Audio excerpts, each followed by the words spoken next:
I am so excited to share with you our history plans for 8th grade. Now, we have been working on world history for the past couple of years, and so we did World Story 1 for MasterBooks in 6th grade, World Story 2 from 7th grade, and then this year we are going to do World Story 3. This is the modern era. Now, I know from experience in doing the first 2 World Story books that we don't utilize everything in the teacher's guide for this curriculum.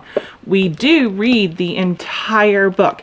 There are 28 chapters in this book, and each chapter takes us 2 school days to read.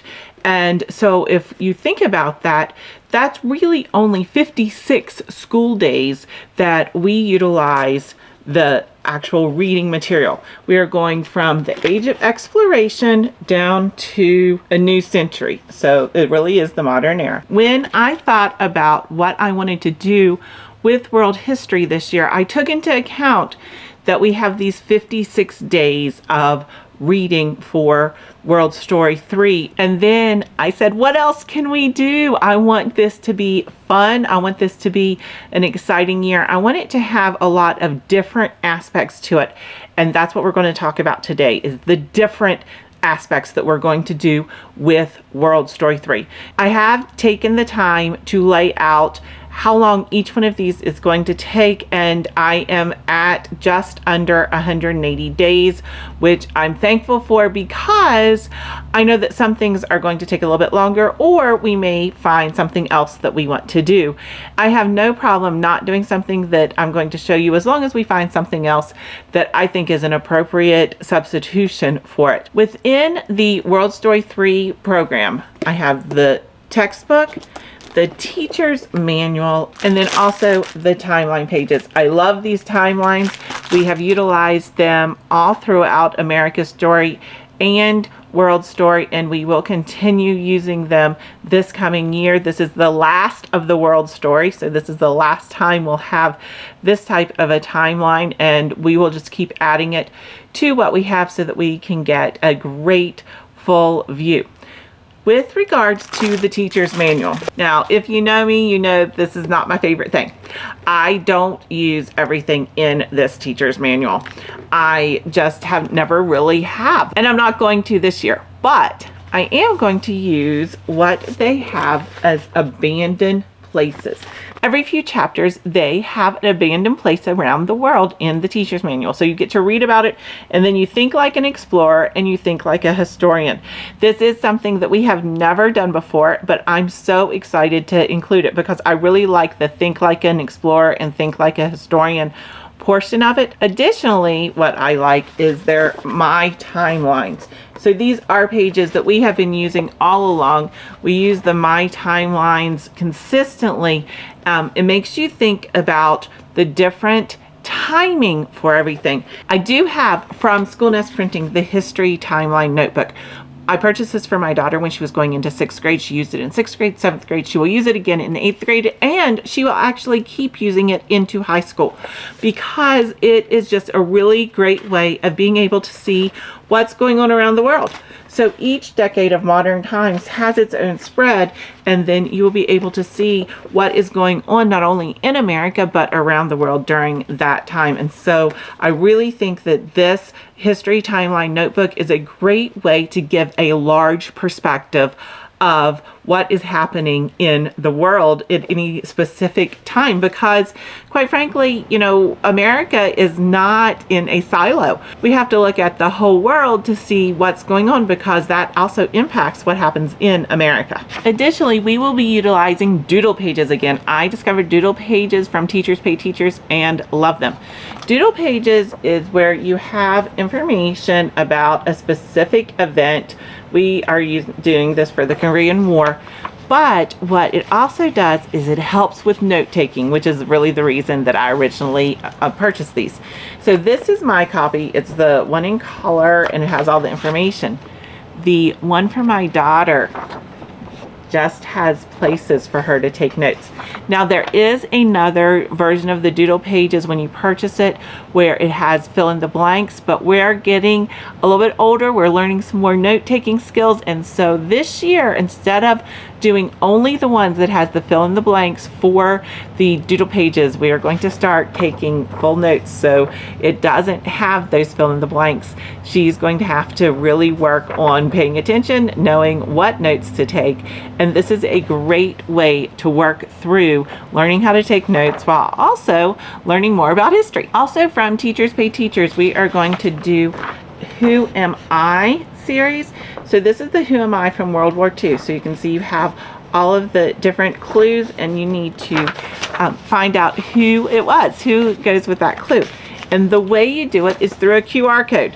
So we have this information, and so my daughter will use this QR code to find out who this person was, and then she will be able to utilize the summary sheets from Teachers Pay Teachers.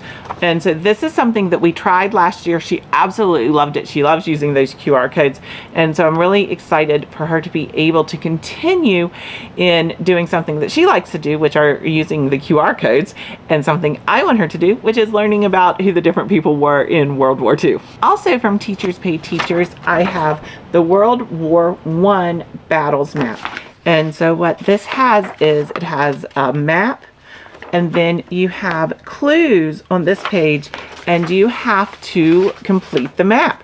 And at the end, your map is going to look something like this. But it's just so great to have another hands-on way for my daughter to really work through these important battles in the various wars.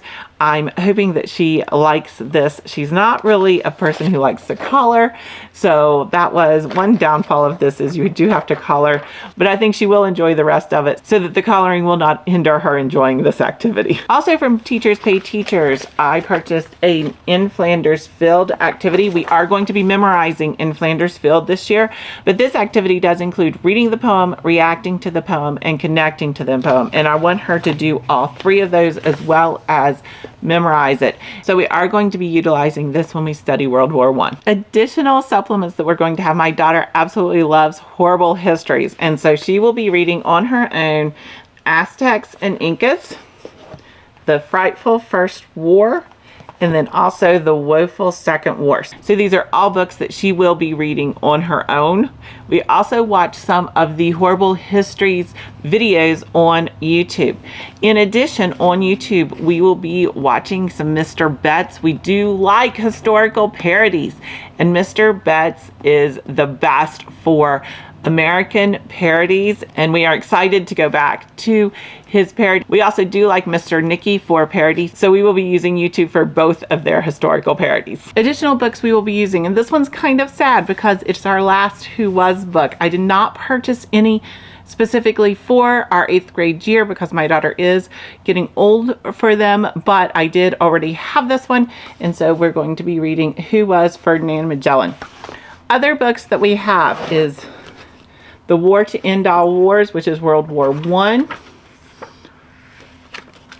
Courageous Spies and International Intrigue of World War I.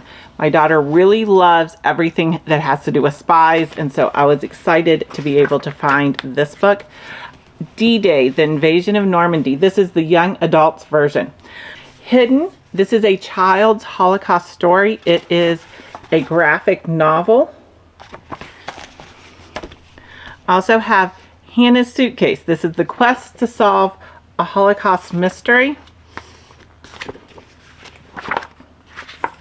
I also have History Bites. We have been loving these for 2 or 3 years now, and we will continue working our way through history with History Bites. My daughter likes them because they are short and sweet, and she also really enjoys the interesting facts that they have provided. So we like History Bites. My daughter really enjoys them, and when it's something that is informative, educational, and she enjoys, and I'm going to stick with them.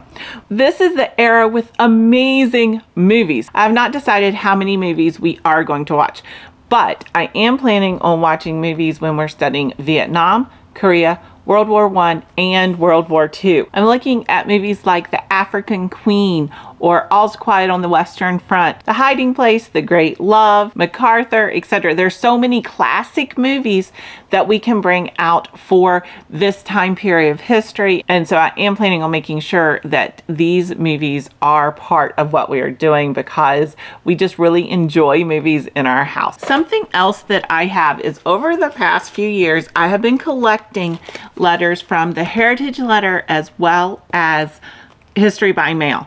And I am going to bring these out whenever it works with the timeline. These obviously focus on American history, which is my daughter's favorite, but I want to show her what's going on in America at the same time as what we're studying in the world. And so I'm really excited to bring things like Washington's farewell address, the World War I rationing information about Will Rogers. I just think that these are going to be fun additions for us to connect what's going on in America at the same time as we are studying what's going on in the world. Next are books. What history books are we going to be reading in 8th grade? I love doing history read-alouds. My daughter really enjoys historical fiction books, and so I'm going to keep feeding that love of historical history books. So what we're planning on reading in 8th grade are Murder for Her Majesty. This talks about a girl who witnessed her father's murder by people who were claiming to be agents of Queen Elizabeth. The Ghost in the Tokaido Inn. Now this one, we are going to be doing a novel study. I purchased from Teachers Pay Teachers a novel study for this book.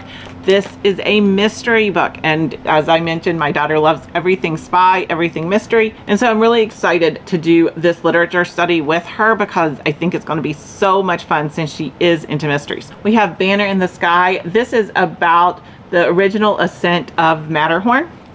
Breaking Stalin's Nose. Also, we have To Kill a Mockingbird. With To Kill a Mockingbird, I have another literature study that we are going to do with To Kill a Mockingbird. This one I purchased off of Teachers Pay Teachers as well. This is a longer literature study. So where the other one that I purchased from Teachers Pay Teachers is just going to go a few days, this one is going to be a couple of weeks, but I really think that To Kill a Mockingbird is worth spending a couple of weeks on. We have The Singing Tree. So this is World War I, the Great War. Have Number the Stars. And this we are going to be doing the Moving Beyond the Page literature study.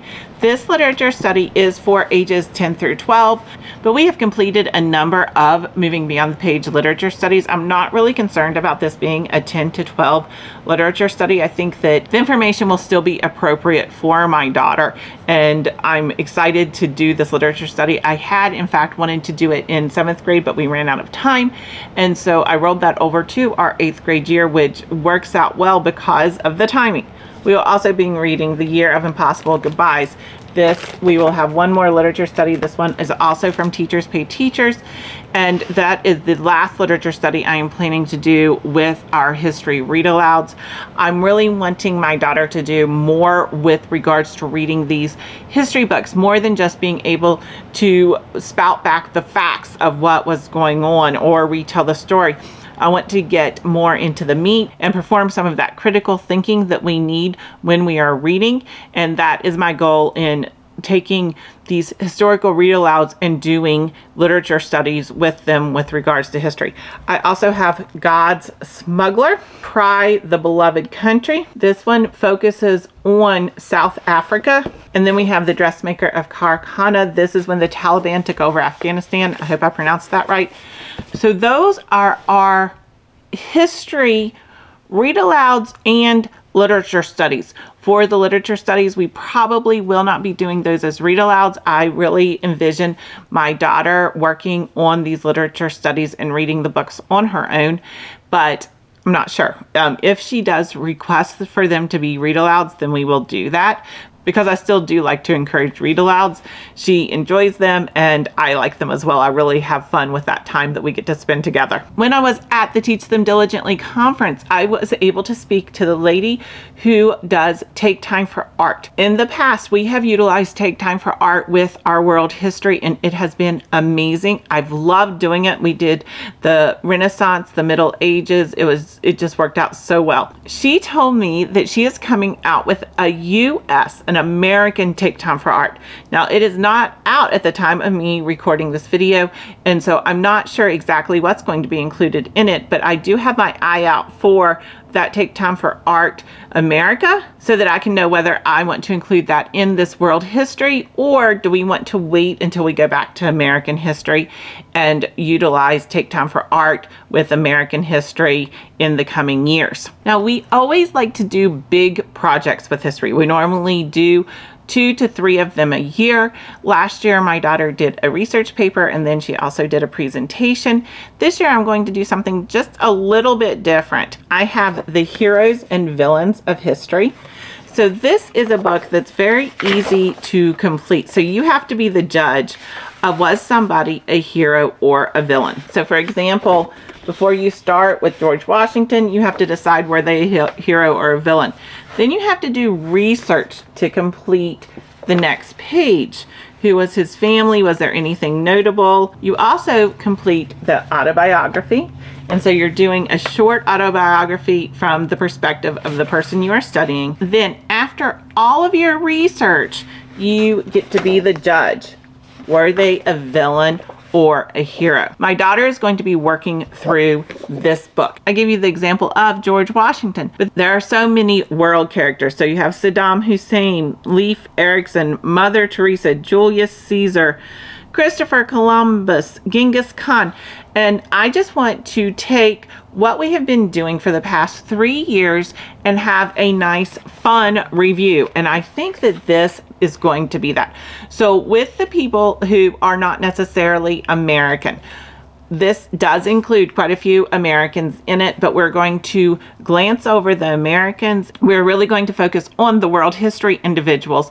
So this will be a review of what we have done up until this point, including what we are doing this year. From all of the research that she does for this book is really what we're going to focus on for her final project of the year.